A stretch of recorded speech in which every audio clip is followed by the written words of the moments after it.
Good evening, race fans, and welcome to Phoenix here at Phoenix International Raceway for the Belly Up Sports Cup Series Phoenix 156, which is race 2 in our round of 10 here in the Belly Up Sports Cup Series playoffs. My name is David Westergreen. Tonight I am joined, as always, by Zach Evans and David Huckleberry, my co-announcer and producer. We've got Sam Boutwell over on race control tonight.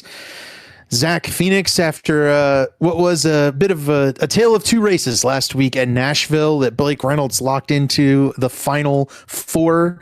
Do you expect anybody new to lock themselves into the final four after tonight's race? I think the odds have to say yes. We'll see another one of those championship contenders pick up the win here at Phoenix. You know, it's a kind of track that usually the cream rises to the top. One of these playoff drivers, certainly you'll see a lot of these playoff drivers in the top 10 all night long, kind of like we saw last week at Nashville Super Speedway.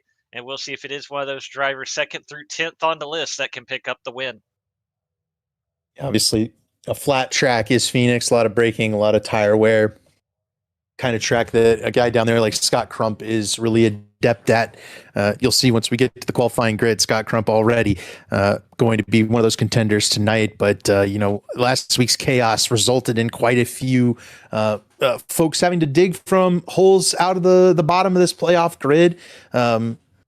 This is going to make for a very interesting race, Zach. When it comes to Phoenix, do you feel like, this new layout, can these guys run anywhere on the sim just like they can in real life, or are we going to be limited to a little more single file racing? My gut is we'll see a lot more of that spread out racing, a lot more of those multiple lanes that you talk about. Certainly, it's always been a little bit of a difficult thing to pin down with this car on this track. I mean, there's been times where you couldn't even take the dog leg with this car because of the way the independent rear suspension reacted to cutting that dog leg and reacting to the transition between the flat apron and the banking. But I feel like from what I've seen so far tonight, it's going to be more like what you see in real life.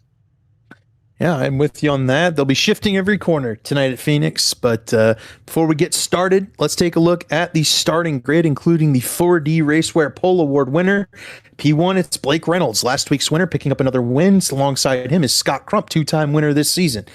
Jonathan Cutlip and Tyler Fode will roll from that second row. Fode spun on the last lap last week, lost about 20 points.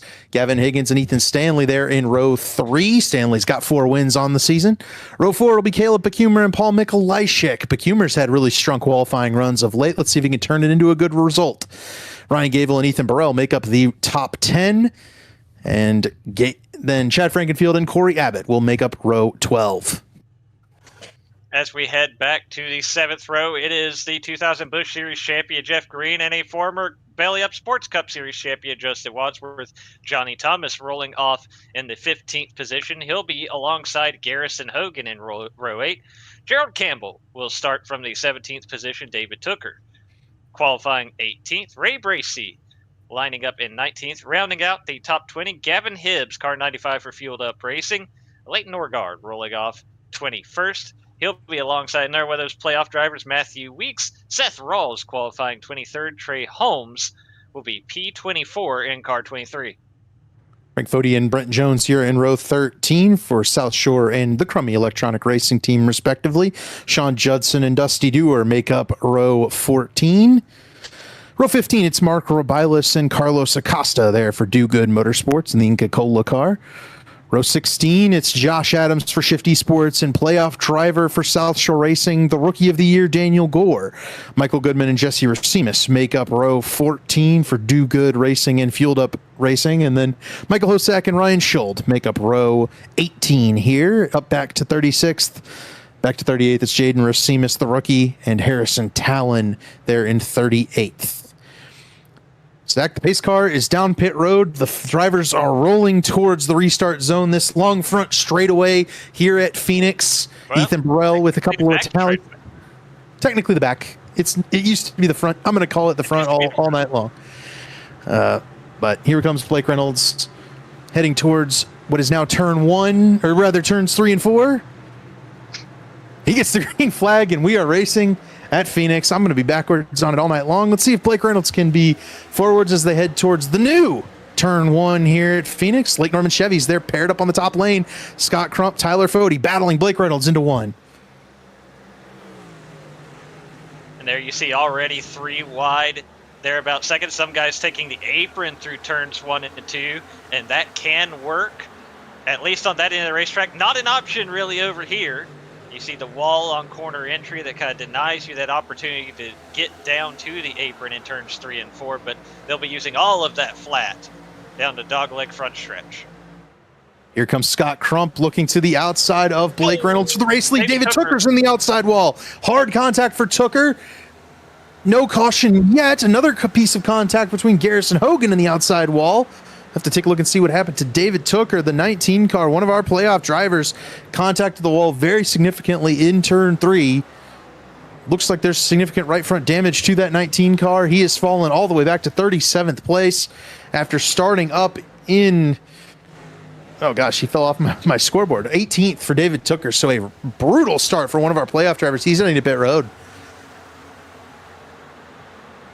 What a tough break for David Tooker, who was kind of in only about 13 points out of that conversation, but this has got to put a hamper on it. Ray Bracey had a similar issue. Looks like he may have disconnected from the server. Ray told me before the race that he had fixed that issue. Doesn't appear to be fixed at all, unfortunately. Garrison Hogan get another piece of the wall, and yeah, there's the aerial shot from Ray Bracey's camera. That car is disconnected. A lot of action here early. David Tooker obviously going to be the driver in the hole with a must-win next week at Richmond. A front battle here for third between Ethan Stanley and Tyler Fody.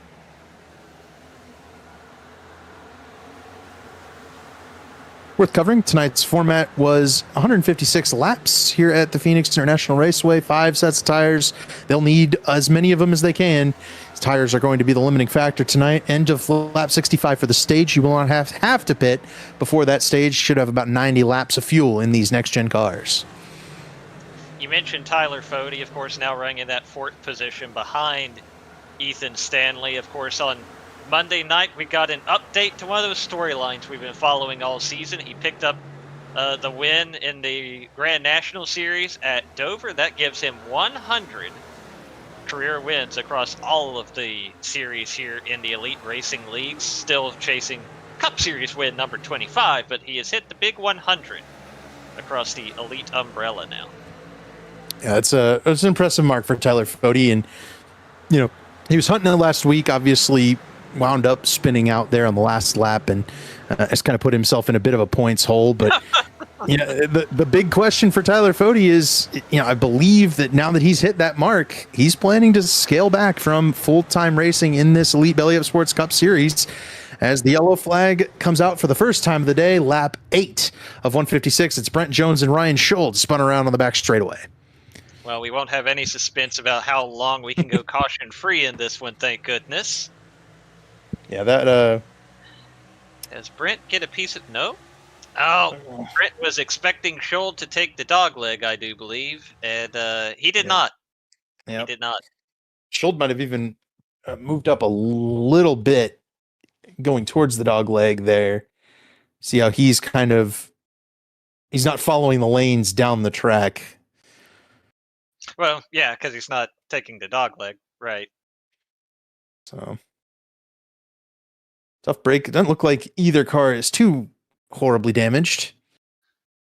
Just a little kiss to the right rear there for Brent Jones. I imagine that won't be a ton of repair time.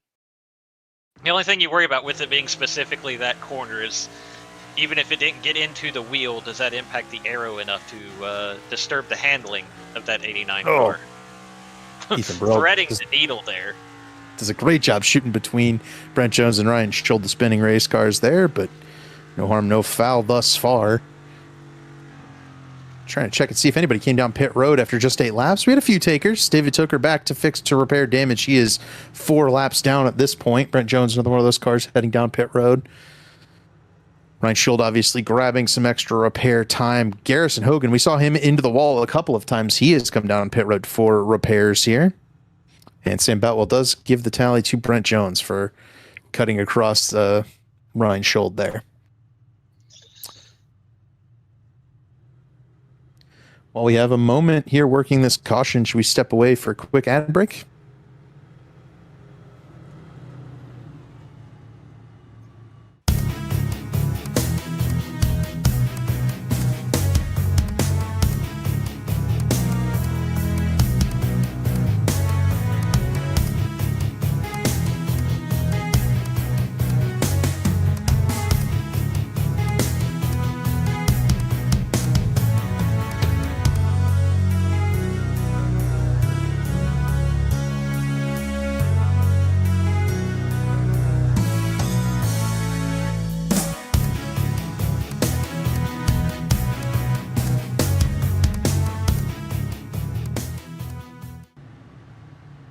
Welcome back to Phoenix. We are 1 to green here, working our first caution on lap number 11 of 156 this evening. Blake Reynolds is the race leader. He's led from the drop of the green flag. He'll be flanked by Scott Crump. They'll be followed by Ethan Stanley, Tyler Fody, Jonathan Cutlett, Paul Mikulajczyk, Gavin Higgins, Justin Wadsworth, Ryan Gable, and Chad Frankenfield to round out your top 10 here, approaching our first restart of the evening. Remember, here at Phoenix, they have to travel all the way down the back straightaway and into turn 3 before they can actually get going. As Blake Reynolds paces them down here. Another thing to remember on these restarts, I imagine that we'll be policing those restarts and making sure they don't cut to the apron too early. Let's see if that becomes a problem as Blake Reynolds gets onto the loud pedal. We are racing once again here at Phoenix. Boy, I'll tell you, the other direction, if I'm Scott Crump, I'm at least asking if that's a lane change on the 66 before we got to start-finish. I was expecting, normally we worry about guys turning left at that point of the restart. There's a case that Blake Reynolds was in Scott Crump's lane before they got to start-finish.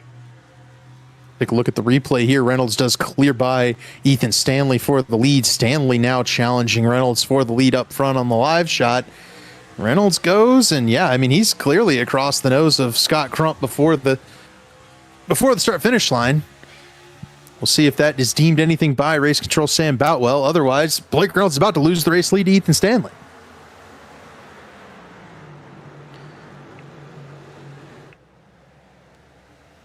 Worth noting as these two battle it out, these guys are shifting every corner. And I was told you might even be able to shift down into third in this flatter turn 1 corner here. And I mean, I think there's a real possibility as Ethan Stanley takes the lead that a lot of that shifting, a lot of that stuff is going to burn your rear tires significantly. You're obviously jamming on the brakes, these big next-gen brakes to try and slow this car down.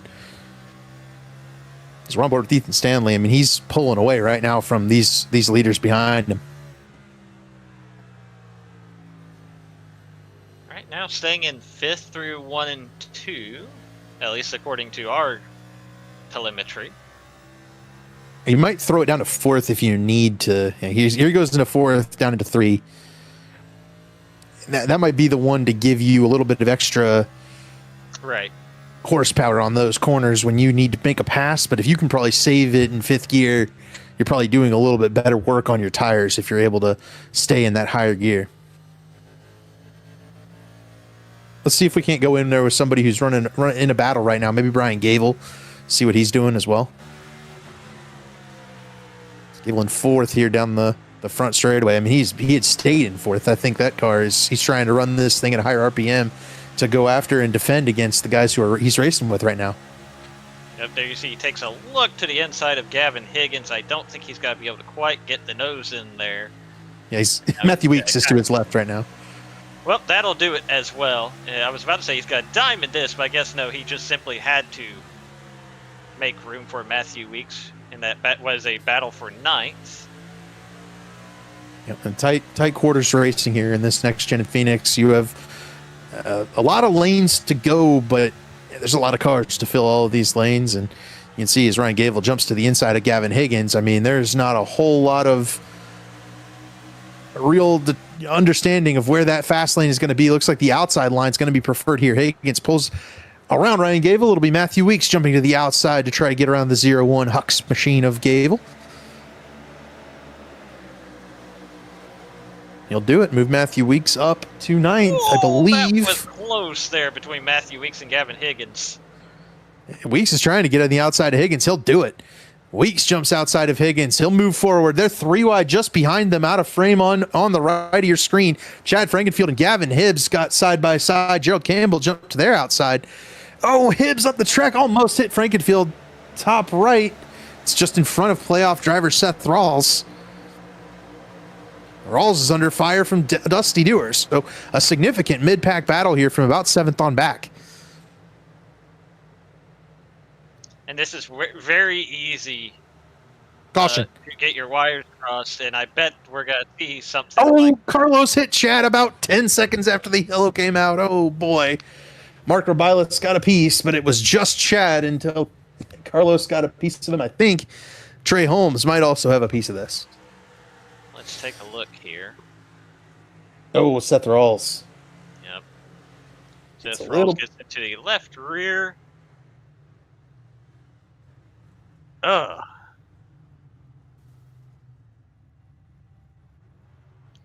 So, yeah, I'd like to go on board with Carlos if we can here. Let's see, was his view obstructed in any way?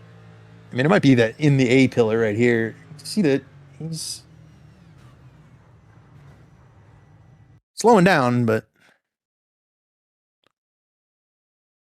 I don't know, Zach. I usually get on the binders a little bit more when I see the smoke and stuff. A little bit more, and the other thing too is I think it's very easy to get lost in the trap of slow down, but the steering wheel is an option as well. And I think sometimes we see the mistake being people joke about ARCA brakes, right? And a lot of times ARCA brakes is referred to as refusing to use the brakes in the case of an incident, but kind of the origin of the ARCA brakes term was locking up the brakes and just sliding straight into an accident. Yeah. When you can slow down, but then go left, go right, don't target fixate on the car you are trying to miss. And I fear that may be what happened here. Yeah, just a little bit. And then, yeah, man, I mean, Robilas, the contact with Robilas there is also another instance. Yeah, for sure. Where certainly he was unfortunate that the incident ahead of him redirected some of those cars, but if we had woed up a little bit more while running, 37th, we could have reacted to that. We could have had time to react to that. Right. Trey Holmes, you saw the black smoke pop out of the nose of the 23 car. He changed off of the Carolina Blue machine, and that has not shifted his luck.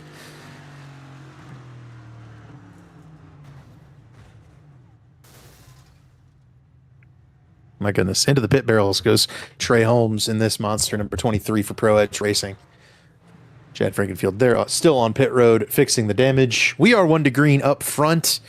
Ethan Stanley, the race leader. It looks like Blake Reynolds might have pitted there, I think is what happened. Yeah, Blake Reynolds has hit pit road. He's back in 28th for this restart. They're still debating that. They're still debating the restart penalty. The restart penalty? Gotcha. Rawls gets the tally. Now. Well, at this point, I don't think it matters what the debate is, but they need to figure it out before that becomes a trend, for sure. Right, yeah. Ethan Stanley needs to keep it in the lane. Here we go. Pace car off. Stanley into the restart zone. He'll wait till the very end of this. Oh, no, wait. Yeah. Next piece is the restart zone. Stanley went at the beginning of it. Why are they both painted red? We'll never know. Stanley got a good jump, did not change lanes up there at the front. It'll be Tyler Fody to the inside of Scott Crump. Matthew Weeks, we saw him battling for the 10th spot just a second ago. He is up into the top 5 now, up into 4th, right behind those 2 Lake Norman Chevys, trying to clear by us Jonathan Cutlip. Brent Jones is the black car falling back a little bit. He stayed out on this latest caution. The tires a little bit fresher on that 89 car, but the familiarity at the front of the field not quite there for Brent Jones, and he's falling back rather quickly. There might also be some damage on this 89, but that's certainly where the action is right now, including from second on back. It's Corey Abbott, a little piece of the wall. They're 3 wide for second. They're 3 wide all the way back right now here at Phoenix. If of course, you see all those orange numbers on the pylon now in the top 6, all the way through 1st through 6. All those guys, playoff guys.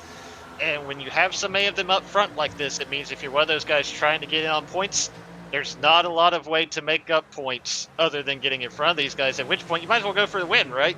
Yep. Man, if you're already you had a bad week last week at Nashville, you almost have to look at these next 2 races as must-win already. Caution, Caleb Pacumer around. Blake Reynolds is in the inside wall. Brent Jones got a piece of the wall coming off turn 4, and it stacked everybody up behind. I think Pacumer might have gotten tagged in the checkup from that. So this is 4 wide. Did Brent Jones get in the wall there and stack up this outside lane? Yep. Yeah, he sure did. That's actually the Family Feud, I do believe, just behind him. Yep. Jaden gets a piece of Jesse, son into father. Right there, and then it turns Brent down the track into Caleb Pacumer, and then Blake Reynolds gets a big piece. You know, both Caleb and Blake may have gotten off fairly clean on that deal. Blake's got a bunch of right front damage. I don't know how much the splitter is pushed up towards the tire. I don't know how much that actually is going to hamper his car. Okay. Yeah. Yep, I missed that on the first look, but you're right. That's much worse than the contact with the wall.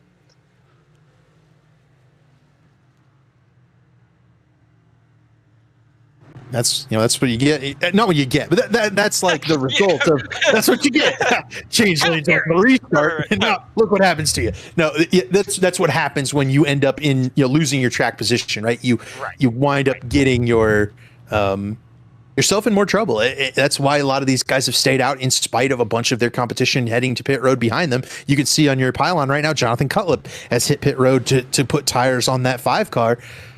Again, I think there will be a time for tires, but if you are in this top 5, 6, maybe even 10, you probably just need to wait on tires. There will be a right time to come get them when you can come down with some of your other competitors. But you can see right here, tires. Justin Wadsworth is apparently pitted as recently as, was that 6 laps ago?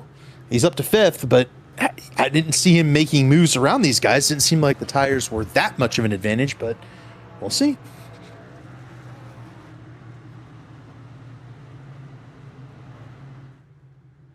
Let's go ahead and throw to another commercial break here. We did get another tally there for Brent Jones. I think that might be his second one, Zach. I believe he's done. Yep. So Brent will be parked for this one, and we're 1 to green. We might as well stay here, we'll stay here for this final pace lap.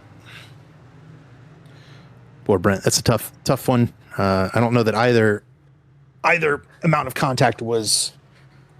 We give out the tally as kind of a penalty, but I don't know that either one of those was like a big time no. It was just some incidental contact. You know what I mean? Incidental contact too. I mean, and at the same time, like I think you're hard pressed to say he wasn't at fault for both of those, but those are about the 2 slightest at faults you can see in a very short amount of time to get parked for very early on here. Yeah. So pace car heads down pit road. We will start up once again here after our 3rd caution. Ethan Stanley fires off early in the restart zone, and he'll get a good jump on the Lake Norman Chevys just behind. And then it's those 2 Pro Edge Toyotas as well.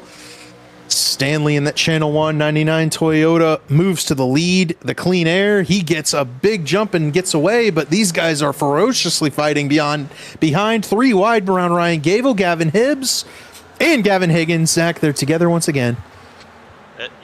Your two favorites. I think they're trying to run next to each other intentionally. Is going to be my philosophy here.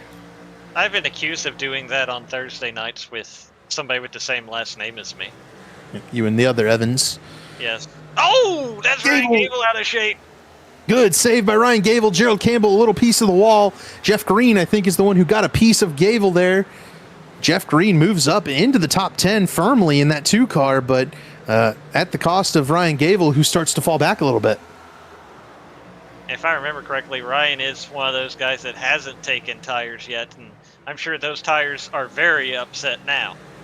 Yeah, that's not helping anything as Justin Wadsworth has moved around Tyler Fode. Gavin Hibbs is also moving around Fode. So as we get closer, as there's the fastest lap info, to understanding the tire situation, the closer Justin Wadsworth gets to the race lead, the more we understand how big of an advantage that tire gap is, right? And then next time through, these leaders that haven't taken tires will likely head down pit road for those tires, but Justin Wadsworth right now, the man on the mission on the bottom of the racetrack, zooms around Scott Crump looking for second on his teammate Matthew Weeks here. And that orange car has been really fast and really, really unlucky the last several weeks, Zach. I mean, he has been wrecked out of the top 5 or 10 running spot multiple times in this playoff. Absolutely, and definitely one of those drivers, like I was talking about, probably feels like he's in a must-win between these next 2 races between Phoenix and Richmond Raceway when we return from a Thanksgiving break. But right now he's doing exactly what he needs to do to put himself in that conversation, be up front, battling for a chance to win this race. How about Gavin Hibbs right behind him? Not a playoff driver, but a guy who's had some of that bad luck that I did mention. And Hibbs is really hunting now underneath Justin Wadsworth for this 3rd spot. Wadsworth just kind of, I wouldn't say rolls over, but lets him have it. You know, if you're kind of locked in the dirty air of your teammate here, you might as well let the 95 go and see if he can't disturb some of that air and bring you closer. But no, Wadsworth fights back on the outside, so never mind on that. Here comes Justin Wadsworth up top. Hibbs on the bottom, in behind the 2 Toyotas up front, but it will be, I believe, Gavin Hibbs getting the run on the apron here to jump into the 3rd spot. Yeah, he'll clear him there. And already, I mean, we talked about it a little bit in the intro, but even as we get spread out and you see more clean air, you see the different lines that are being taken up front. Your leaders pretty much wrapping the bottom, but even further back, you saw Gavin Hibbs and Justin Wadsworth fanning out. Last time, Scott Crump was way up high in 1 and 2, but stayed pretty low in 3 and 4, maybe to defend against Tyler Fode. Now you see him a little bit lower on the track. Yeah, there's definitely a gap forming from these top 4 back to Scott Crump in 5th. Ethan Stanley and Matthew Weeks still out there on the tires they started the race with, but those are 2 of the best at saving tires over the course of a run. Then you've got these 2 guys on fresh tires, Gavin Hibbs and Justin Wadsworth. I would describe those 2 as very hungry to get up here and challenge for the race lead in this race. They just have not been able to climb the mountain against some of their competition this season. And for Gavin Hibbs, what a moment it would be to be able to get up here and pass these guys, get a hold of the race lead, and then, you know, potentially have a strategy that could take you to, you know, maybe a race win type of scenario where you'd have the clean air and the fastest car and the best tires at that point.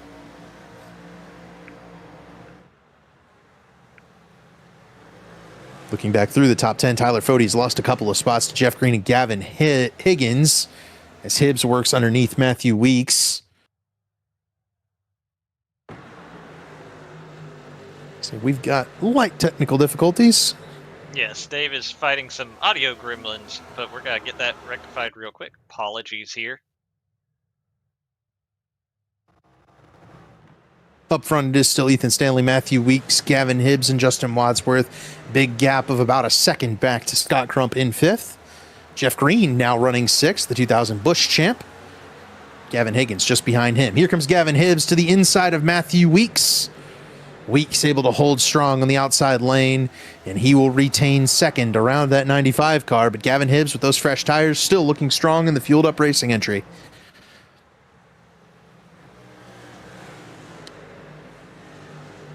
Couple of guys I want to call out here as they enter the top 10.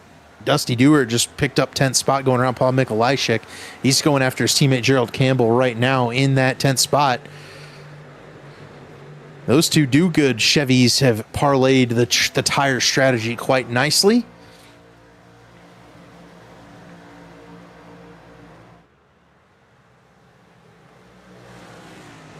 Right now, though, I mean, it seems like the more green flag laps we run, the better it is for Ethan Stanley and Matthew Weeks, Tyler Fode, Scott Crump. They almost wrecked on the back straightaway here.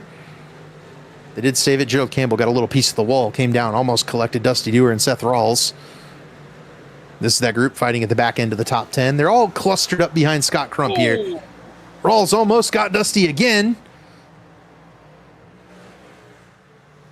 And there goes Dusty up the hill, almost into Gerald Campbell. That's going to open the door for Seth Rawls on the inside. Can he clear? Not quite. 3 wide down the backstretch. Rawls does clear, but here comes Johnny Thomas looking to the inside of Dusty Dewar. So just as soon as Dewar gets into the top 10, he falls right back out. That's the nature of the competition here in the Belly Up Sports Cup Series is you got to be fighting for your life every lap. Campbell almost into the right rear of Seth Rawls down the front straightaway. Up top, it's Ethan Burrell in that 37 car for Pro Edge Racing trying to sneak around and get back into the top 10. He had a miserable week last week, did Ethan Burrell. Zach, can you remember Burrell getting parked for tallies ever in your elite career? I mean, we've been here he's been here longer than we have. We've been here for 5 or 6 years. And I've never seen Ethan Burrell get parked for tallies, and that happened last week. I can't recall it. I won't say it's never happened for sure. My memory is pretty fuzzy when it comes to things like that. No, it's definitely, it just feels like a rare instance, right? And Ethan Burrell trying to recover. He got an EOL to start this race. Look at him now passing Gerald Campbell into the top 10 comes Ethan Burrell. He qualified 10th, started out back, and now has just risen into the top 10. So a very good beginning to this race for Ethan Burrell in spite of a bad week last week. And that's the mark of a great driver, being able to put kind of a disastrous week behind you and move forward. And that's exactly what Ethan Burrell has to do this week. Do want to try to pull us back to the front, the battle for the lead, if I can.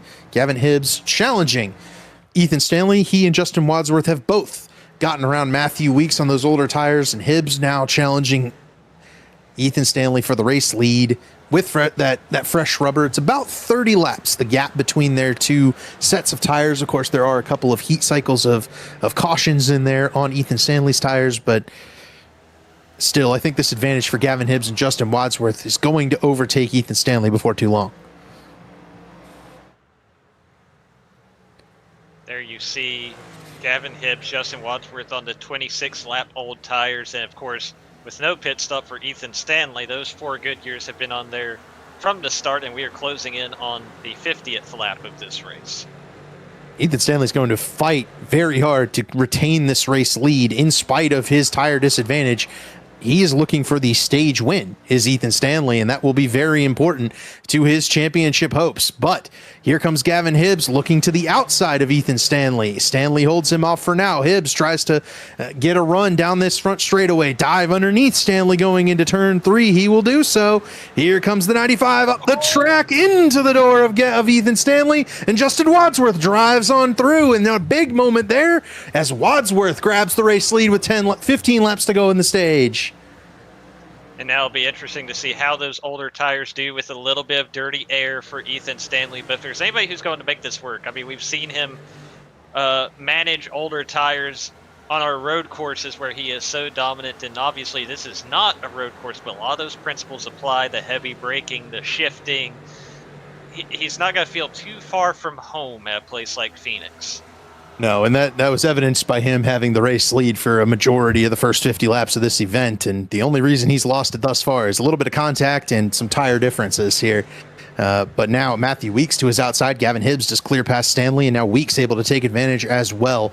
So all that shuffling pulls Stanley all the way back to 4th on the grid. That's still a good points situation at the stage for Ethan Stanley, but it's not what you really wanted, which was that stage win to try and maximize your advantage going into next week. Still, though, I mean, 7 points, not a terrible result, but he's got a difficult fight against a lot of these guys here in this final round, including a couple of those guys right in front of him in the 11 and the 6. It's certainly worrisome for a driver as dominant as Ethan Stanley. He's got to go contend with Scott Crump next week at Richmond. He's going to need all the points he can get if he can't necessarily win this race today. Oh, for sure. Although it'll be interesting to see if this green flag run continues, how does this play into strategies long term? Does somebody like Ethan Stanley or one of these other guys that are still out there on their initial tires, does that give them a broader opening for an undercut? Does that get them on pit road earlier? And does that turn into getting them back in front? Does that give them that track position? And again, how does Ethan Stanley manage that tire difference? If we've seen anything from the first half of this race, he's up to the task. Yeah. Now he's in dirty air, though. This is his big problem now. Matthew Weeks on those older tires just blew around Gavin Hibbs for that second spot. He's running Justin Wadsworth back down. And, we talk about Ethan Stanley's biggest competition. If you're talking about competition on those older tires, there's nobody more adept at getting the most out of worn tires than Matthew Weeks is. He loves getting these long green flag runs, not to mention he knows there's a stage coming up here in the next 10 laps. He's trying to get up there and challenge his teammate Justin Wadsworth for it, even in spite of having that tire disadvantage. And Zach, at this point, looking at these lap times, I don't know that there's even that much of a disadvantage at this point. He just might have slightly cooler tires than Wadsworth. And that's important to note as well, especially with this particular platform. I'm not exactly sure what our track temperature situation is, but sometimes it's not even about wear with these tires. It is exactly what you said, keeping them cool, not sliding them, not wandering all over the racetrack, not lighting up the rear tires on corner exit. Oh, there you see 79 degrees. The track temperature, that's a pretty cool track temp for what you would expect to see at a track like Phoenix, especially. So, absolutely, if you could just keep those tires underneath you, it's a nice breezy. This would be a lovely day to be at the racetrack. The 83% humidity is a little stuffy, but the breeze would help knock that down for sure. What's funny, we've kind of altered the way we here at Elite. Set the weather for the races. That's been a kind of a long-standing discussion, and what's happened is the real-life time and date of the race is what gets placed. So this weather is the weather that occurred November 2nd during the championship weekend at Phoenix.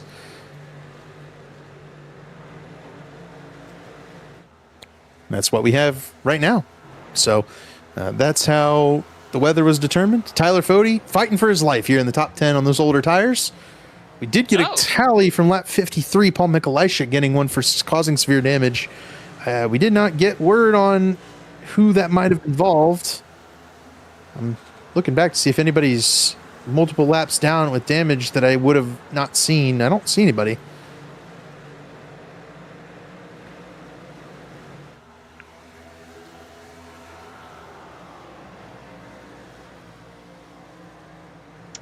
If we find out more about that, we will let you know. Right. Up front, it is Justin Wadsworth with a second lead over Matthew Weeks. The battle right now is on your screen. It's between Scott Crump and Ethan Stanley for third in this stage. Then you've got Gavin Hibbs and Jeff Green battling it out for fifth. Gives second able to get around Jeff Green. Green got a piece of the wall. Green still fighting back on the inside. Really good run thus far for Jeff. Got Higgins right behind him. The battle rages on for third place between Crump and Stanley, and Scott Crump's car looking really strong. It looks like he saved the tires very well in this 90 car. Got a little bit of that clean air when those leaders drove away from him and was able to really back off his pace, find a groove, and this car is looking mighty strong right now. I really like what Scott Crump did there in 3 and 4. You could tell just by the braking distances. He backed up that entry, gave up a little bit to Gavin Hibbs at the start of the corner, but then he just rolled the bottom so well and just pulled right back around him. Yeah, Ethan Stanley falls to fourth, Hibbs to fifth. The line right there, the line is Seth Rawls in 10th for that final stage point here in a couple of laps. Ethan Burrell and Ryan Gavel are the two on the outside looking in, trying to deny Rawls a stage point. For Seth Rawls, I don't think there's really a chance he points in given the performance thus far of the drivers in front of him, but every single point is necessary. You never know what happens next week at Richmond. Never know what happens for the rest of this race. Get as many points on the board as you can here as we near the stage. 2 laps to go for Justin Wadsworth.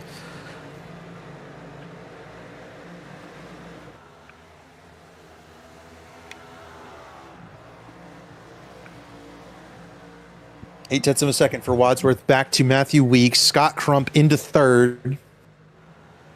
With 2 to go, Justin Wadsworth, who has struggled mightily to pick up points at the end of these races, has done a good enough job of maintaining good stage positions and enough points in order to continue advancing in the playoffs thus far. He's going to need even more Herculean efforts besides this one, but this has been an excellent opening stage for the driver of the number 6. Exactly what the doctor ordered for Justin Wadsworth so far. Obviously still more than half of this race to go, but going through turns 3 and 4 right now, all signs point to Justin Wadsworth, stage 1 winner here in the Phoenix 156. Wadsworth nails down stage 1. It'll be Matthew Weeks, Scott Crump, Ethan Stanley, Gavin Hibbs, Nips, Jeff Green at the line for 5th, Higgins 6th, Fody, Cutlip, and Rawls all pick up some stage points. 7 of the top 10 were playoff drivers. And now you mentioned it, Zach, as we note that Wadsworth led the last 17 laps. When do these guys think about coming down pit road? The guys who haven't pitted, they have to get to halfway in this race.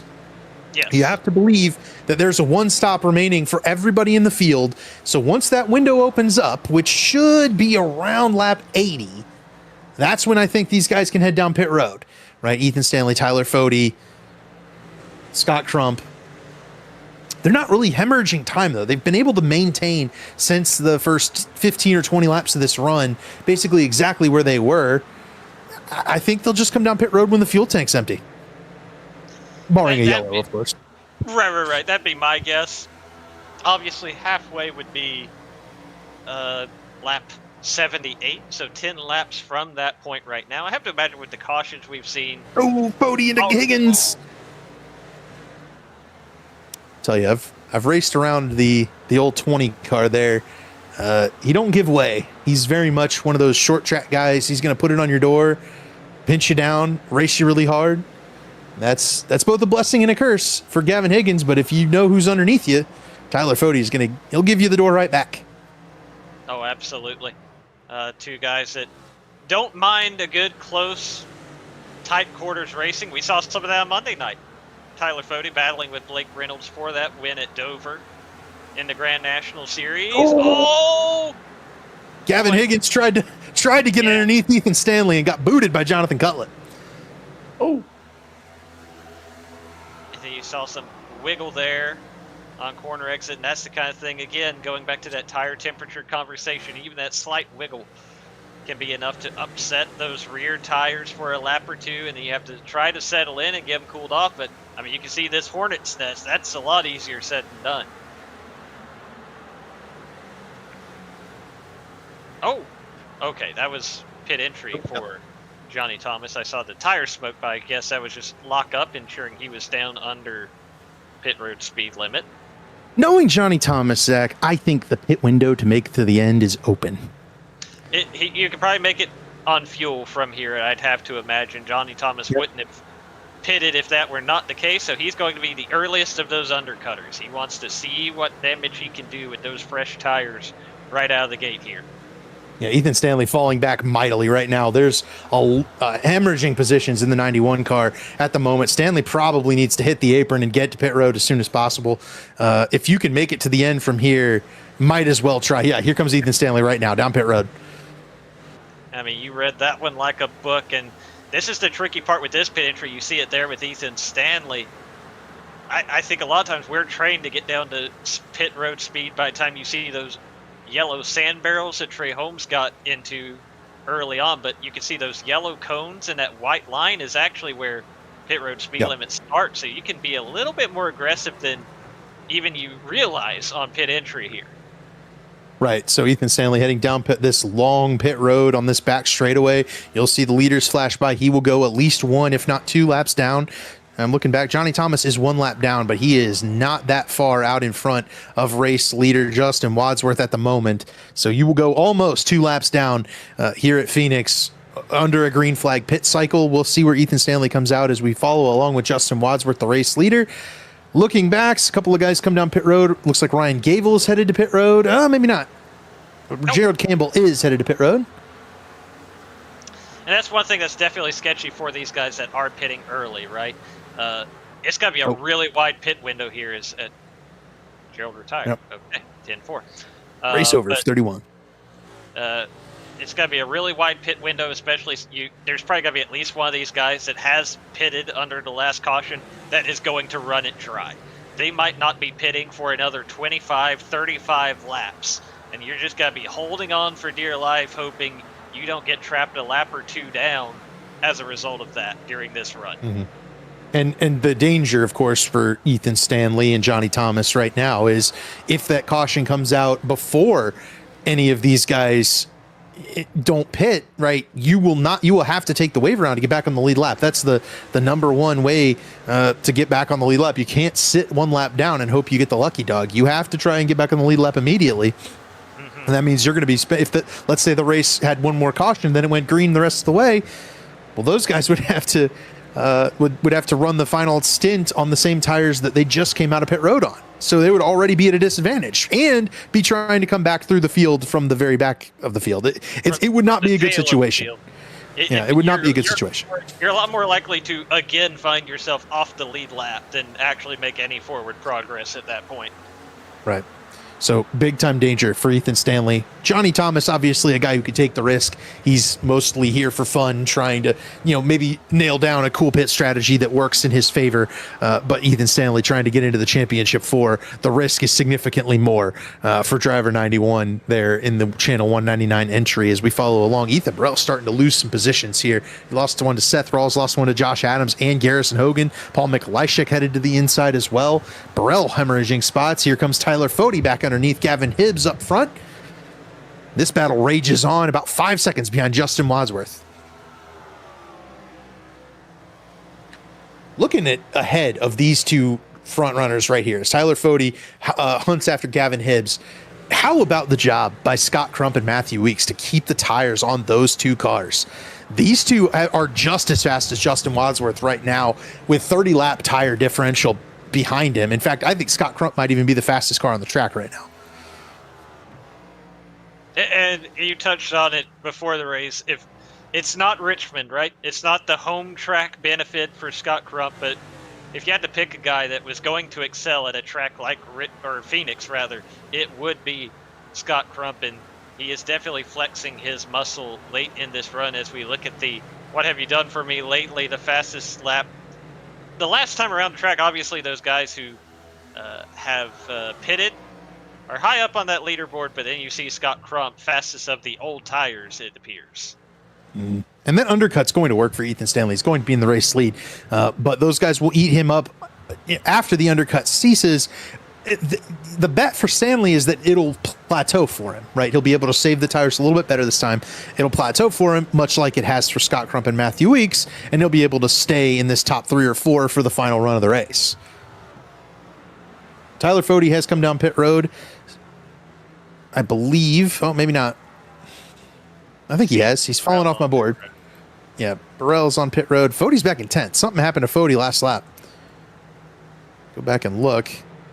Oh, he and Gavin Hibbs almost spun out on the front straightaway. Both cars were completely sideways, billowing up smoke. Neither of those guys is in the top 10 any longer.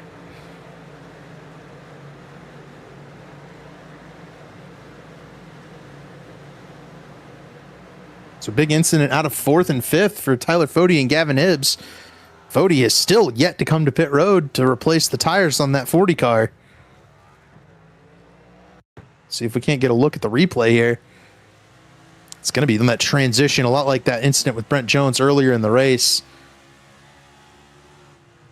Yeah. They just came together right after hitting that transition. Looked to me like the 95 got just a little bit loose right when he hit the transition and went to correct to the left, but there was no room to the left. The 40 car was right there. Right. I think you've exactly spelled out what happened there. Garrison Hogan hunting to the inside of Josh Adams for a spot inside the top 10. This is 7th and 8th. Hogan's been in the wall and been on pit road for lengthy repairs in this race. He's been able to recover nicely into the top 10. Ryan Gable just in front of them. How about a job? It called out Matthew Weeks and Scott Crump. Crump's hunting Weeks down right now. How about the job Ryan Gable's done in this 0-1 car? He fell back to 17th in that first run. Got a little bit squirrely. He has fought all the way back to 6th. This car looks very quick on the older tires. Here comes Seth Rawls down pit road, one of our playoff drivers.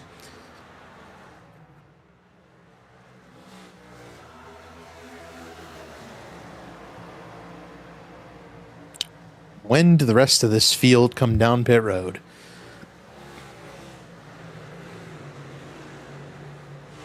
I'm frankly quite surprised Ryan Gable and Tyler Fode are still out there. Fode in particular, after that slide, obviously he got the better end of the deal compared to Gavin Hibbs, but that feels like after you lost those 5 spots, lost a little bit of that track position, that felt like a convenient time to say, all right, well, that didn't work, time for plan B, and he's still holding on strong out there. Yeah, these guys are obviously identifying that it's pretty important to when you strap tires on it. You see, here's Ethan Stanley just behind Ryan Gable. Justin Wadsworth's at the start-finish line now. So Stanley's almost back on the lead lap. He's going to be about 10 or 15 seconds up the road from these guys when they do come down pit road. They're going to eat into the lead very quickly on Ethan Stanley. It's going to be quick, but there will be about a 15, 20, maybe even a 30 lap window where Stanley has the lead comfortably as here comes Jonathan Cutlip down pit road.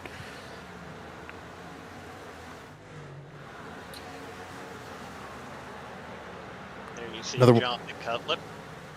Another one of our championship contenders in this 5 car. He's got a little bit of damage from one of those incidents on the left front. But you can't worry about that now. No, Scott Crump's heading down pit road. And now at this point, how much longer does Justin Wadsworth stay out? Yeah, I think you cover these guys. You go 2 or 3, 4 laps, and then I think you pit. Maybe now that Scott's down pit road, Wadsworth can probably come down pit road anytime. Here he comes right now. That's what I was thinking. You're probably not worried as much about the 01 to 22. You saw Scott Crump hit you probably need to bring yourself to pit road in pretty short order, and apparently Justin Wadsworth agrees with that assessment. Gavin Higgins to the race lead in the 20 car. Ryan Gable heads down pit road behind. Tyler Fode still on the racetrack, Zach. I don't know about this one. It's definitely an interesting way he has played it, but maybe it's the tricky part with Fode is I feel like here he comes to pit road. I feel like he was one of the 3 or 4 guys that still had a case to make for pointing his way into the championship 4 if he's not able to pick up a win here. So interesting to see him go so much of a wild card with this strategy, but we'll see how it works out. In case you were wondering about the gaps, Ethan Stanley is currently on the back straightaway right now. Matthew Weeks just came off turn 4. Justin Wadsworth just came off turn 4 now. There's sizable gap between all of these guys, and there's traffic to pick through. Scott Crump is behind Wadsworth. And as guys start to peel off to pit road, new race leaders take shape. Josh Adams is now in control of the race for the time being till this 22 car heads down pit road.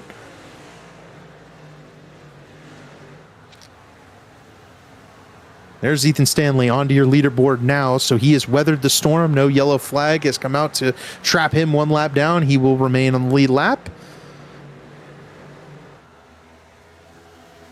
Justin Wadsworth will try to be next on that list. You see him showing up right now, pulling to the inside of Garrison Hogan. Then he'll try to pick off Josh Adams. He will do that all in one corner. Justin Wadsworth right behind Johnny Thomas. Johnny was the first car down pit road. You can see the tire difference now as we follow along with Wadsworth underneath the wounded Blake Reynolds machine. That car's already locked into the final 4, though, so luckily for Blake, he doesn't have much pressure with these last 2 races, which is something that I dislike about that format style, but that's for another argument and another broadcast, as it were. Well, I'm sure we will. Whatever happens in the real world, we know Mr. Chad Frankenfield will create a facsimile of it here in the Elite Belly Up Sports Cup Series. Mm-hmm. So maybe we will see that change in the real world, and then perhaps here as well. We'll see. Stay tuned. See. Josh Adams continues to lead this race over Garrison Hogan, Daniel Gore, Paul Mikolajczyk, Corey Abbott, Jaden Rasimus, and Sean Judson are the cars that have stayed on the racetrack in this cycle. Now, Hogan, I believe, hit, or no, not Hogan. Somebody headed down pit road.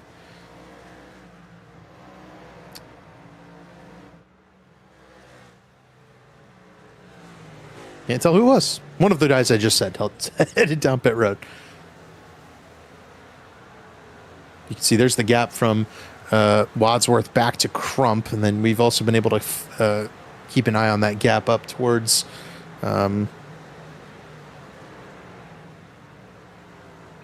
Matthew Weeks. What happened to Gavin Hibbs? 13 laps down.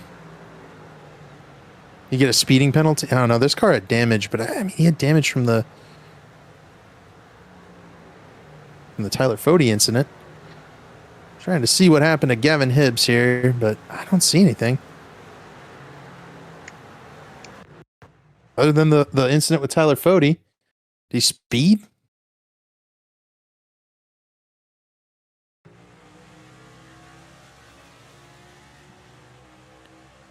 Hogan's going for the race lead on the track here. Yeah, I don't think it's there. I don't know. He just pulled off as soon as he came down pit road. Did Gavin Hibbs. So unfortunate result for the 95 car, which was really strong tonight. Ended up in the lead for a brief time. Ethan Burrell unlaps himself. Ray Bracey gets one of his laps back. Adams, Hogan, Gore, Mikolajczyk, the cars in this top group, as well as Corey Abbott trying to hang on, maybe hope for a yellow flag, but nope, Garrison Hogan bails on that strategy. He'll head down pit road.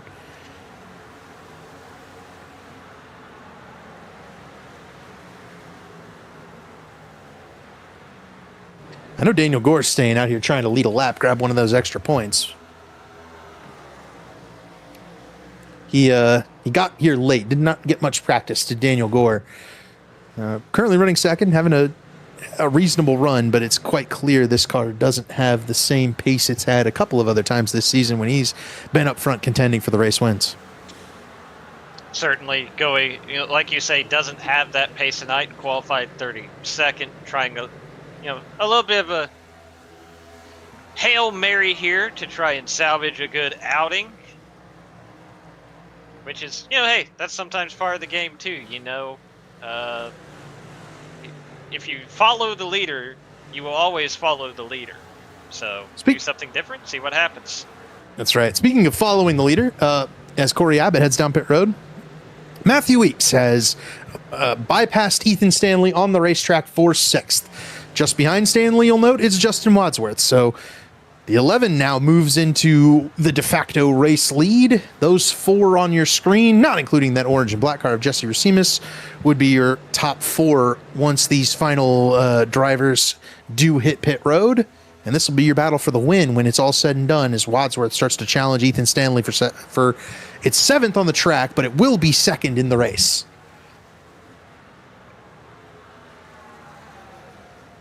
Mikolajczyk heads down pit road. Adams and Gore still out there. Gore getting close to challenging Josh Adams for this race lead.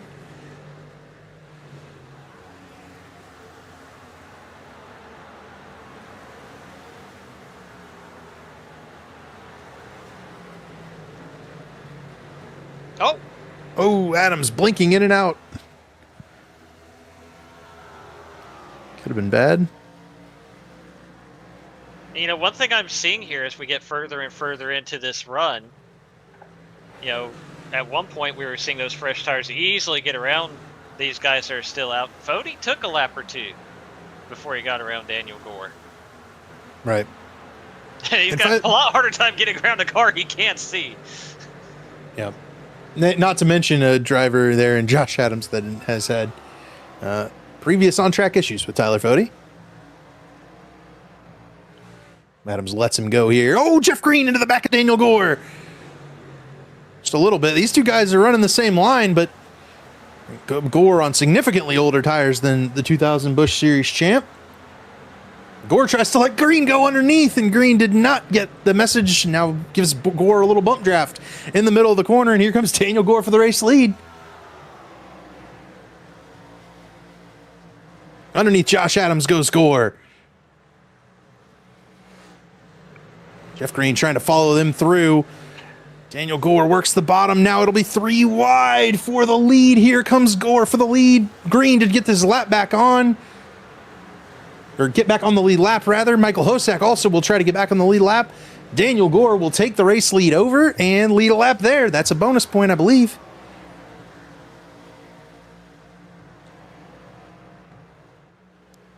Gore obviously hoping for a yellow flag. Does not want to be the yellow flag, guys. Getting that contact with Jeff Green. That would not help him any. Jaden Racines down pit road.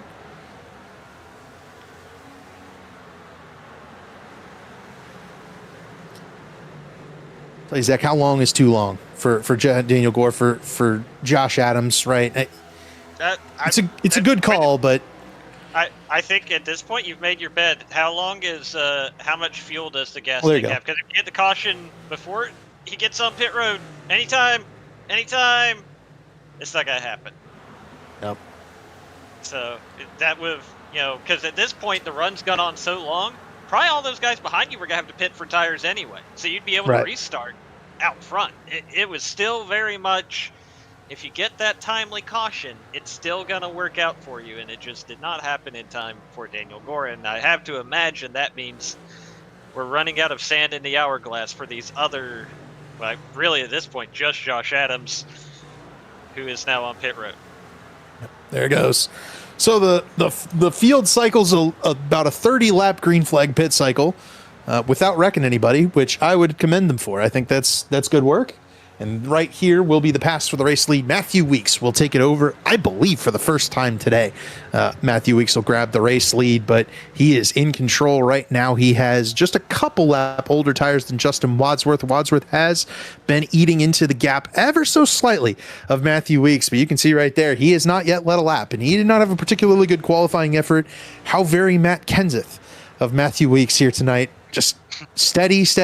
Oh, look, there's 50 laps to go, and he's in the lead with control of the race. I believe that fella may have scored his last cup win at Phoenix, did he not? I believe you are correct. There's our lap-led leaderboard. I love that we have that now. It gives us such a nice little summary of what happened during the race. Here's the biggest movers of the evening. You do have Matthew Weeks on this list. So too Justin Wadsworth. These two guys have really stepped up their game here tonight at Phoenix.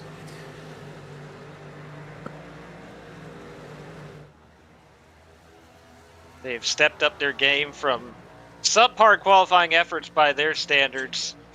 It's going to be very interesting to see how these final 40-ish laps play out for these two guys, because I think two very different stories. Matthew Weeks, obviously, he's going to fight tooth and nail for a win to try and eliminate any potential drama next week at Richmond. But a second wouldn't be backbreaking for him. He's still in a really good points position, got good stage points, running up front, leading laps, gets the bonus point for that. Justin Wadsworth needs this win. Mm-hmm. Needs this win. And oh, by the way, you're going to have some fresher tires closing in as well as we move forward in this run. Right. And Wadsworth, looking at these lap times, he and Matthew Weeks are matching speed right now. Weeks last time by 27.448. Wadsworth last time by 27.448. Look at that, plus 0.00 between the two. Wadsworth had been eating into the lead ever so slightly just before that, but they ran identical lap times last time by. Here you see Daniel Gore, of course, one of those guys that stayed out trying to catch that caution.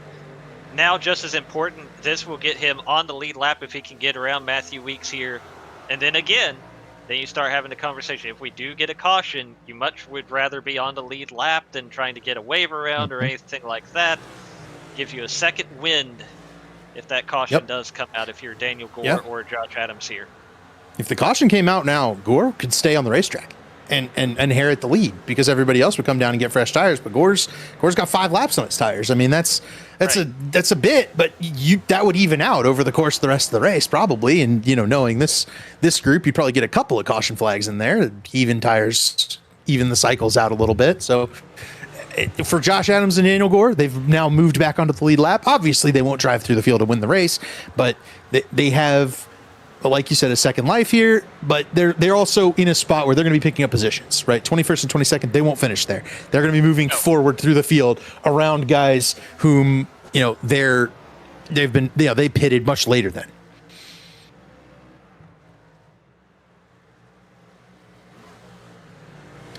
Once we're starting to make up some ground on Matthew Weeks here in this traffic and dirty air. Weeks' car not quite as strong as Wadsworth's. Wadsworth, though, a little piece of the wall coming off turn 4. Don't think it harmed anything, but it did slow up the 6 car ever so slightly.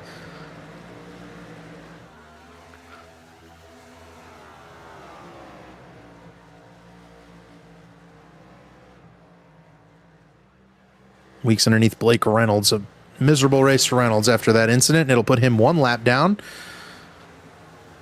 Wadsworth jumps to the outside. He is really running that turn 1 and 2 wall there. When he exits turn 2, Justin Wadsworth is bringing that car all the way out to the wall. Very precise movements from Justin Wadsworth, and it's dangerous, but it's fast. Look at it. He's much quicker than Matthew Weeks in that particular section. He's able to maximize that corner exit, all the racetrack out there. Right there. Yeah. And I think that's something that, obviously we talk a lot about when this track was reconfigured and the start-finish line was moved to what used to be the backstretch, and they paved all of this right here to allow that cutoff. We don't talk enough about how that has altered the other corners of the racetrack as well. And, for a long time, what used to be turn 3 and 4, what is now 1 and 2, was just a long sweeping corner where you really had to keep it pretty pinned to the bottom, maybe use a little bit of the apron to get some corner rotation, especially if the car was tight, but otherwise you really weren't getting too adventurous. And now, just for whatever, between the wider apron and also just a little bit of a different angle to this corner, a little bit of different banking to this corner, it's opened up a lot of racing lanes on that end of the racetrack. Yeah, and you can see it. I mean, these guys have been trying to utilize that bottom groove both ways around, but you can see some exploration happening for sure. Right now, though, Matthew Weeks is starting to come to life. That car is faster than Justin Wadsworth's the last couple of times through. As we get later in the run and the tires get older, I can't help but wonder if Scott Crump's car will come back to life a little bit and he'll start to run these guys down. But you can see the last 5 laps, Matthew Weeks has pulled ever so slightly away from Justin Wadsworth. He's taken that lead from 0.4 of a second to 0.6 of a second. And you talked about if there's a guy to bet on. Oh, a little bit of contact there. Wadsworth into the side door of Jesse Racimus. Racimus, I believe, has fresher tires than these guys. He should go flying around them.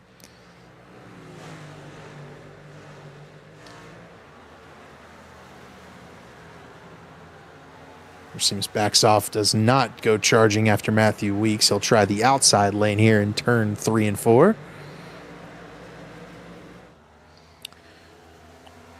If you're Justin Wadsworth and you watch that, you're like, hey, wait a minute, why you blocked me on corner exit there at turns 3 and 4, then you took your time going around Matthew Weeks. What's up with that?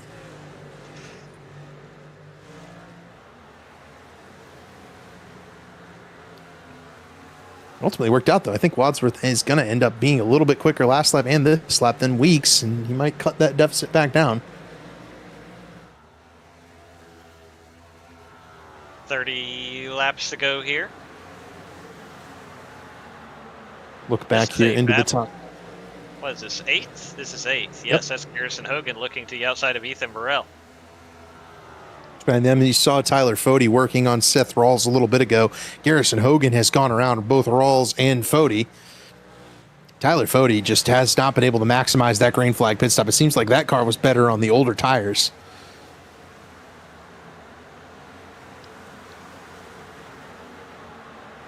You see Ryan Gable up in 6th right now. I mean, that car's been able to maximize a little bit better this transition into this, after this pit stop. And Tyler Fode's back there in 10th. I mean, after spinning out on the final lap last week, kind of call it throwing away a top 5 finish, he came into this race down below the cut line and a 10th in the race with 5 of your nearest competitors in the top 5.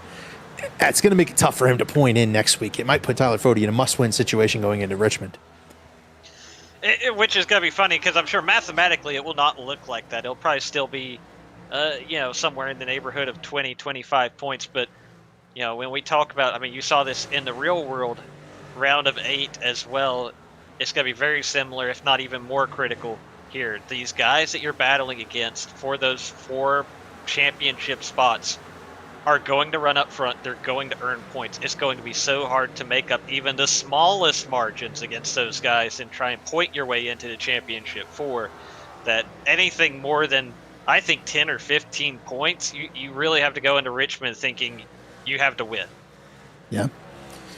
And, we've heard it from a number of these guys, right? The championship is a tough ask in this series. There's a lot of really talented guys racing for this championship. Tyler Fode's won this championship.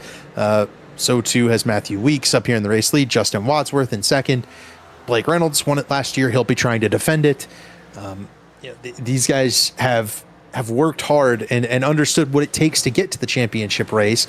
And then you've got some of these guys like Ethan Burrell in front of Tyler Fode here, who's made it to the championship 4 a number of times and has not been able to capitalize enough to grab a championship win. It's elusive. Ethan Stanley, one of the best drivers in this league, does not have a championship in this Cup Series format yet. It's hard to win. It's hard to win in this format especially, but you've got to get there, right? That's the biggest hurdle. And for Tyler Fode right now, he may not be in that final race at Chicagoland fighting for a championship, and that would be, that'd be disappointing. But there's so much good talent, so much tough competition that you might just, at the end of the day, you probably just have to tip your hat and say, hey, maybe his teammate Scott Crump is able to get in. And speaking of that championship at Chicagoland, of course, we mentioned our leader, Matthew Weeks. Of course, this season, the first one, where that championship race will be a full distance race, 400 miles, 267 laps at Chicagoland. And if we've talked about once, we've talked about 1,000 times. Even tonight, a long green flag run, that's when you want Matthew Weeks. Nobody's better in a full distance race in the Elite Cup Series than that man in car number 11. Yep, he is very, very strong when it comes to these longer distance races. And I think he'll have some tough competition. Blake Reynolds obviously there. Weeks still has to finalize these final 30 laps or so, but it's not what you want to see if you're a competitor, is Matthew Weeks locking in and having an extra week to prepare for Chicagoland. Justin Wadsworth's doing his best to try and catch Matthew Weeks and make sure that he's the one locked in, and Weeks is scrambling at Richmond to try and make sure he gets in. But right now, what Weeks has been able to hold Wadsworth at arm's length for the majority of this run. The lead is bounced between 4 and 6/10 basically the entire time, but Wadsworth just has not been able to close that gap. He hasn't, and now I think if you're Wadsworth, again, you're seeing the time tick away. It's about to be 20 laps to go. You don't want to root for misfortune, but you almost need Matthew Weeks to get, not necessarily in a, you don't want to see him in a wreck or anything like that, but you definitely need to see him have a little bit more difficulty navigating this lap traffic to help close that gap. Well, Caleb Pecumer in front of Matthew Weeks right here might pose a slight issue. Not that Pecumer and Weeks have had any bad blood, but I don't think Pecumer's just going to be getting out of the way of a Pro Edge car right in front of a former teammate. I think that 57 will dump as much dirty air as possible on the nose of the 11, and when it's time to get out of the way, he will. But Pecumer's definitely Wadsworth's best friend right now, because just this little bit has allowed Wadsworth to gain in. You can see that lead is in the 0.3 of a second bracket now, just from Weeks having to drive in the tire tracks to this 59. Everybody else that's driven by or they've come up on is kind of pulled out of the way, but Caleb Pecumer's run in the groove, kept a little bit of dirty air on the nose, and obviously Pecumer's well within his right to do so. He's the last car on the lead lap. You got to try to stay on the lead lap, but the added benefit is, hey, maybe Justin Wadsworth catches Matthew Weeks and goes around him while you're trying to stay on the lead lap. I mean, especially this late in the race, what a restart could mean at a track like Phoenix. If you could stay on the lead lap, you get that caution, you put on the fresh tires, you miss a wreck or two. If we get a restart, cautions, precautions, all of a sudden it's a totally different ballgame for a driver like Caleb Pecumer. So 100%, obviously Matthew Weeks is not going to want to get held up behind somebody like Caleb Pecumer, but Pecumer has a reason to fight here. Yeah, and the other extra reason is Caleb Pecumer's teammate Scott Crump is 1.8 seconds back. Every little bit helps here for Scott Crump because, as I mentioned, I think that 90 car will come to life here in the final 20 laps just a little bit. He's going to need a little extra help, and the 59 car is not getting out of the way. You can see he's tracking in the lead. There's nothing wrong with doing that, but it is making life a little bit more difficult for Matthew Weeks here. Making life a little bit difficult, and I don't know if it's every single lap, but Justin Wadsworth has definitely gained some ground, and he gained a bunch of ground in 1 and 2 there. Justin Wadsworth is taking advantage of the pick Caleb Pecumer is setting for him. As Weeks gets closer and closer to Pecumer, I think Pecumer, here goes Pecumer up to the outside. That's job done. You made it work for as much as you could. Now you back off. You let these leaders go ahead and race for this win, and you see if you can't maybe catch a caution and get the lucky dog here. But Caleb Pecumer ran a perfectly fine race right there, and it has closed up this gap. It's a little bit more tough for Matthew Weeks to hold off Justin Wadsworth from 2/10. Of course, we talked about that dirty air on Matthew Weeks. Now the roles reverse between those two guys. Now it's Matthew Weeks with the clean air, and Justin Wadsworth, by virtue of closing in, I mean, he's also now put that dirty air from the 11 on his nose as well. It's a blessing and a curse, to say the least. The good part for Justin Wadsworth, he's used to running that dirty air. He's been doing it the entire run. So this 6 car is well adapted to getting that car kind of dumped with the dirty air, but you're close enough that maybe you can start searching for some of that clean air on the nose, and maybe that'll be enough to go out there and do it. As here comes Wadsworth up way to the outside. Weeks kind of trying to throw that aero block. We've heard both Blake Reynolds and Zach Novak talk about that a lot in their interviews this season. You can kind of block with the air of this next-gen car. Matthew Weeks trying to do that, kind of trying to drive out of the mirror. Justin Wadsworth trying to be a little bit out of the groove that Matthew Weeks is running. Zach, teammates between these two drivers, at what point would Wadsworth consider utilizing the front bumper?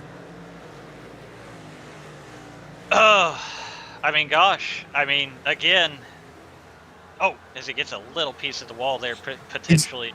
He's been doing that all race. That's just the fast lane. I think you have to be willing.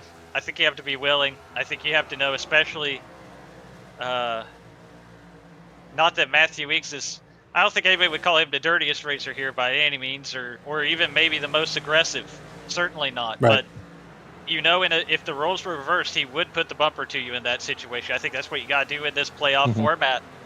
I think you have to be willing to, at least, especially as hard as it is to pass on level ground here, you have to be willing to consider it. But at the same time, I don't know if that helps you. I think you're better off doing what Justin Wadsworth is doing, trying different lanes, getting that clean air.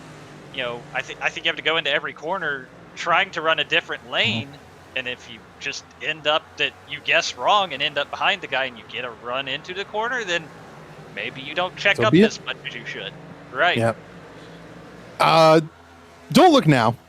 We talked about what Weeks and Wadsworth. Scott Crump is eating into their time right now. They start fighting. It's going to happen in a hurry. The biggest problem for Scott Crump is the car between, which is kind of the elephant in the room, and that is David Tooker, who has not taken fresher tires to drive around these two race leaders who are his teammates.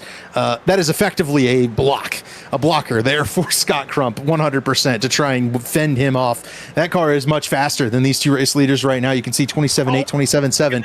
Look at this. Here we go. Wadsworth to the outside of Weeks. Justin Wadsworth uses the top room. He finds the room to stay alongside Weeks. I thought he was going to get a better drive off. Instead, they're still side by side here off turn 4 or off turn 2, headed down toward the back and into turn 3. But Wadsworth has that outside line. That should be enough. Here goes Justin Wadsworth for the lead. What a move by Justin Wadsworth.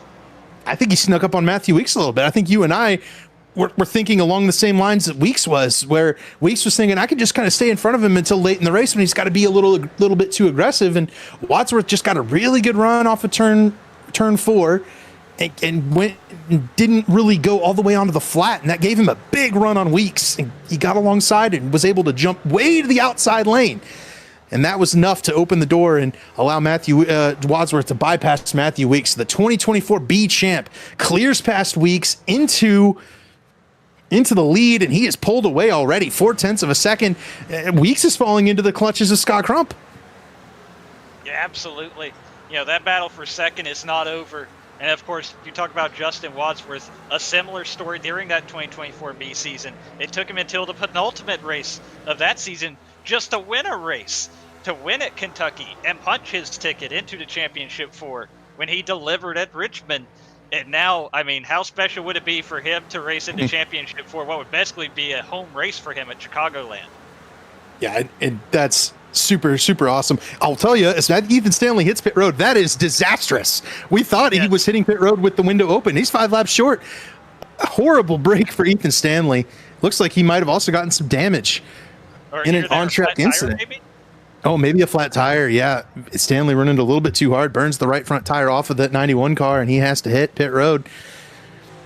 For Justin Wadsworth, remember that Kentucky win that you mentioned? That is his only Elite Belly Up Sports Cup Series win to this point,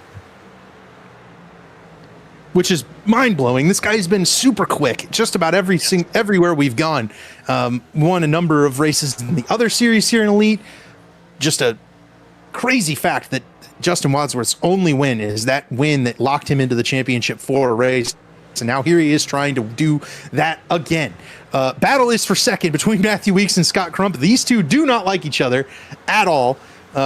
We mentioned that just about every time on the broadcast, and Weeks and Crump battling for second. I know Matthew Weeks certainly doesn't want to cost Justin Wadsworth a chance at a win here for Pro Edge Racing, but he's also got to fight for himself here, and he's trying to fight off one of those guys that he has had several on-track incidents with before.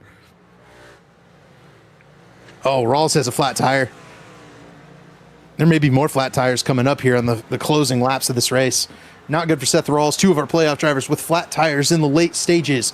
Wadsworth to 2 laps to go. Once he gets to the start-finish line, that battle is for second. By the way, Ryan Gable has moved up into 4th. Into the top 10, guys are some of these guys in the top 10. Gavin Higgins, Paul Mikulajczyk, Ethan Burrell. But up front, it's all Justin Wadsworth with a lap and a half to go. It's Matthew Weeks in second, trying to fend off Scott Crump in third.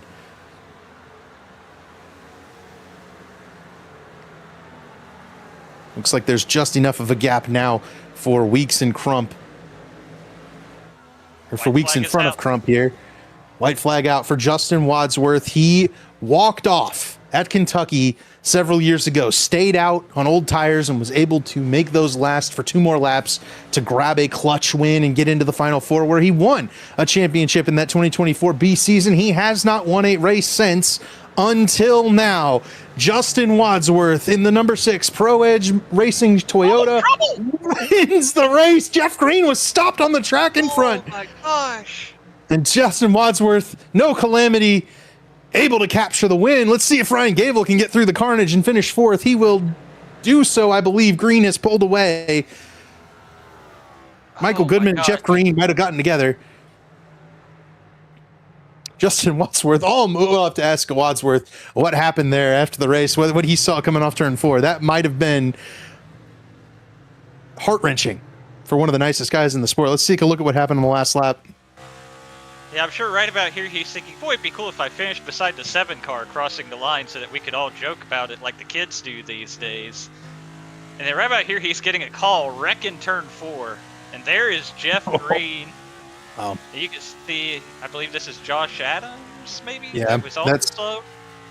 Yeah, that's probably who was involved, was Adams and Green.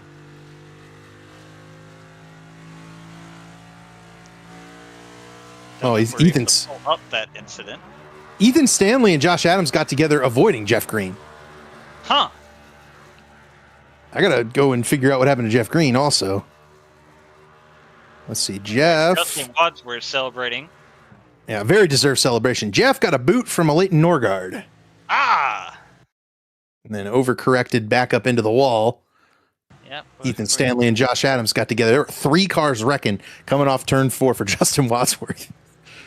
Boy, Jeff Green almost had that saved. Oh, Johnny Thomas got a piece of him. Michael Goodman got a piece of him. Yeah, I think we're going to see a lot of guys that are going to get caught out here. And, I mean, nothing Jeff Green could have done there other than maybe towed. Maybe, maybe at a certain point, discretion would have been the better part of valor there. But certainly he couldn't start rolling it with traffic coming. Right. So I think we never did get to a couple of those ads. Let's go ahead and roll our ads before we get into victory lane here. And then we'll be back with interviews for the race winners. Tickets for the 2026 Season of Speed at Worldwide Technology Raceway are on sale now. The Bommarito Automotive Group 500 and Celebration of 66 Festival, June 6th and 7th. The NASCAR Cup Series Enjoy Illinois 300, O'Reilly Auto Parts Series, and Confluence Music Festival, September 11th through 13th. And the NHRA Napa Auto Parts Midwest Nationals, October 2nd through 4th. Save big by going to WWTRaceway.com.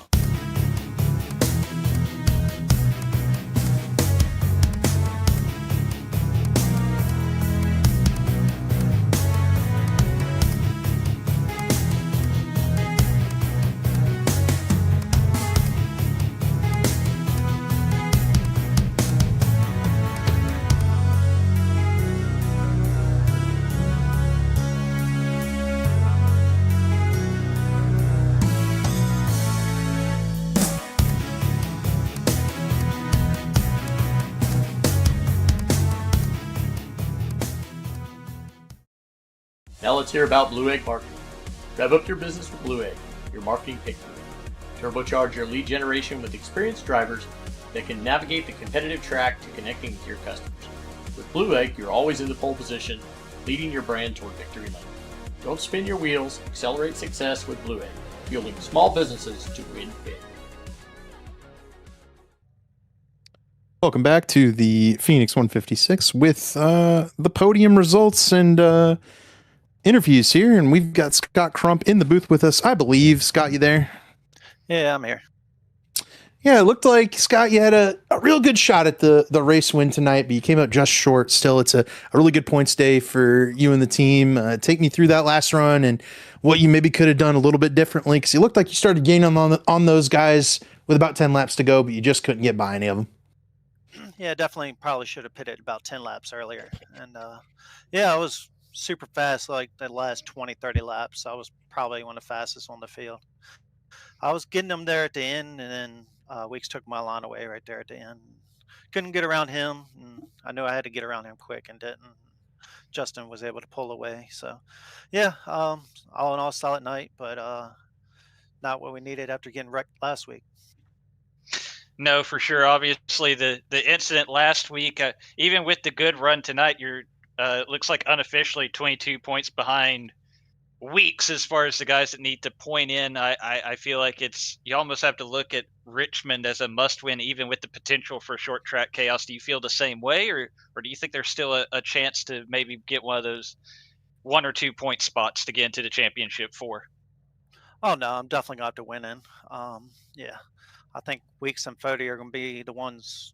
If it's a non-playoff guy that don't win or whatever, they're gonna be the ones fighting for that last points position if somebody doesn't win.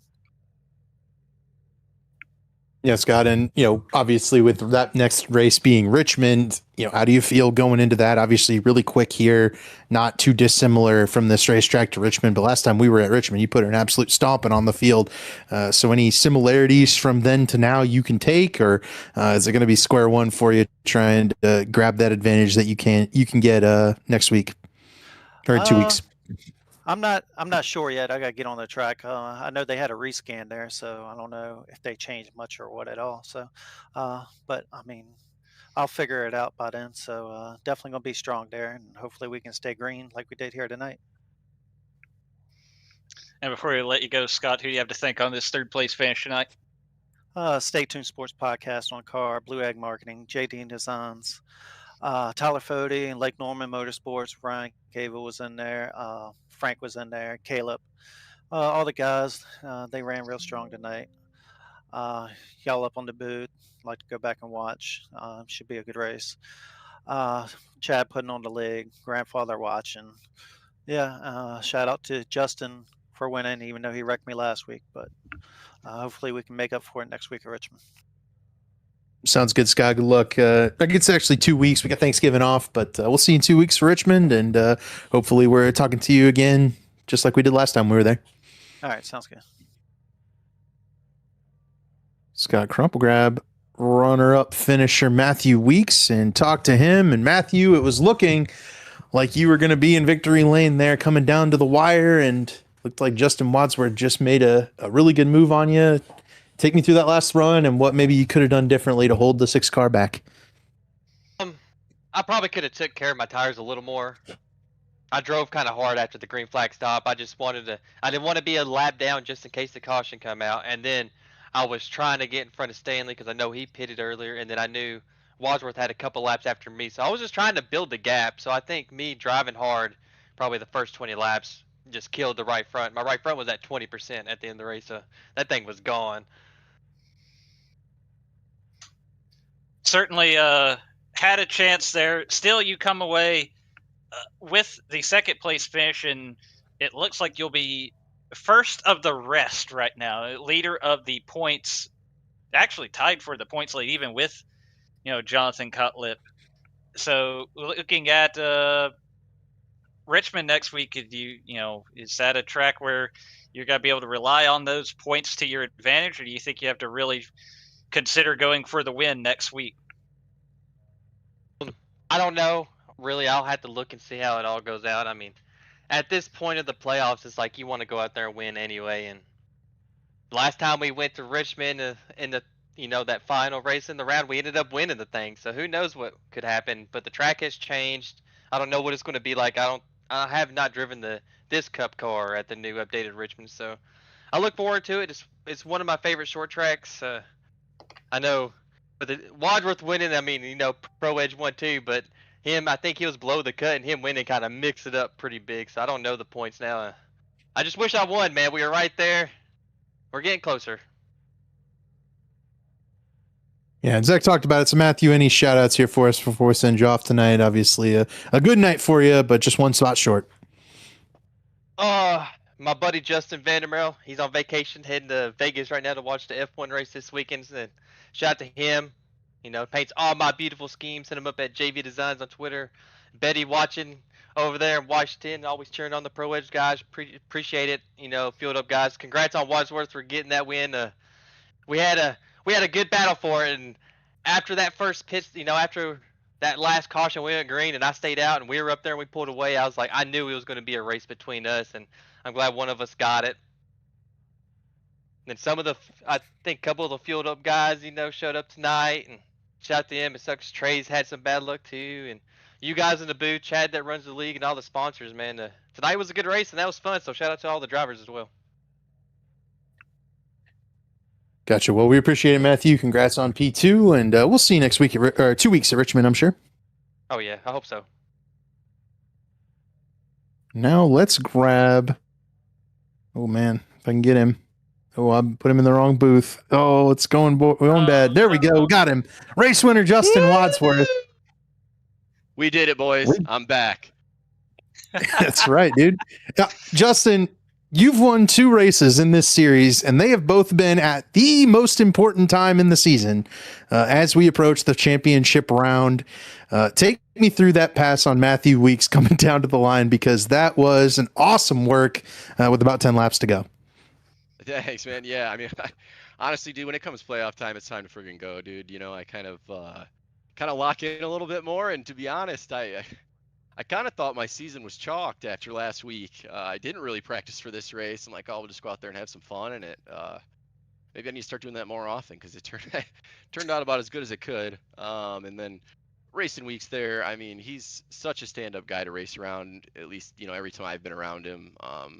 When I won that championship race at Richmond last year, he could have done a lot of different things when he was behind me, and he always raced me clean, and it's not something I've forgotten. So he's one of my favorites to run around out there. And I was you kind of get stuck behind him with the dirty air here, and he's a smart guy, so he's trying to put the wake on me, so it's going to keep giving it to me, and you're sort of playing this guessing game of changing your lanes. And I found something there running the second lane in 3 and 4 there, and I was able to just build that momentum. And he tried to block, but I was barely able to get that nose up there. And I think he kind of knew from then on it was sort of over at that point.